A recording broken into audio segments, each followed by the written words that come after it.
Hey, we're filming. Welcome, math class. That's not in my classroom. Now, this is my last day in the school building, so I figure I might as well make it worth it. I know we went over this stuff before, but I want to talk about finding a side in a right triangle. I stole this problem off Khan Academy, you might have seen it before, and it's a right triangle, my right angle, let's see, where I know one side is 5, and I'm looking for my other piece I put in. In order to use trig ratios to find any side, I need to know some stuff. First of all, I know you have this as your welcome message on all your cell phones because y'all promised me this is what you're going to be looking at every single day. But just as a quick reminder, sine is equal to opposite over hypotenuse, cosine adjacent over hypotenuse, and tangent my opposite over my adjacent. That's great if you know what to do with it. You don't know what to do with any of this stuff until you can do one thing. The first thing we're thinking about is what is our reference angle? Now, reference angle means that's the angle we're talking about, and there's only a 35er, a 90, and a blank piece of nothing. When you see that 35, you know that's going to be a reference angle of 35 degrees. That will unlock our entire problem. You see, using that reference angle, we're going to name our sides. I draw a nice big arrow from the vertex of my angle to the opposite side, so I know that's my OPP.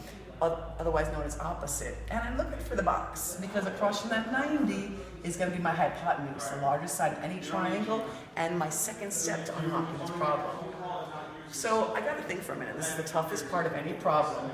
Which trig ratio deals with opposite? Which trig ratio deals with hypotenuse? And not tangent, not cosine, but sine. Sine is what we're going to be using to find that missing piece. Now, the way it's going to be set up is my sine of 35 degrees is equal to the opposite, don't know what that is yet, leaving it as a question mark, divided by my hypotenuse.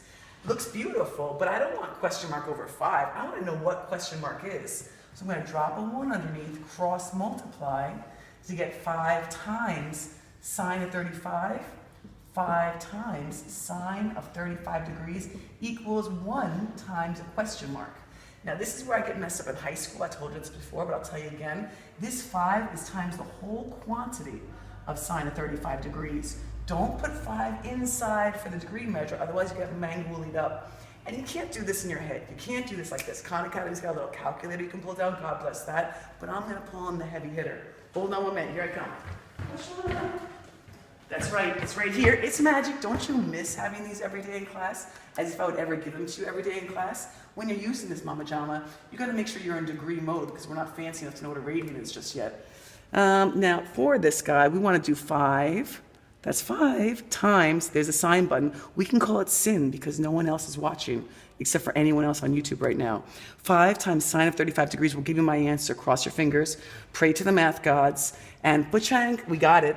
2.867 and a whole bunch of other digits. If I was to round properly, I would have made it 68. But no one's watching right now except for everyone on YouTube. So we've done it. We found one side using just a reference angle and 2 pieces of pudding. This was filmed by Mike Palante. Thank you so much. This is Jessica Demek. Peace out. Click.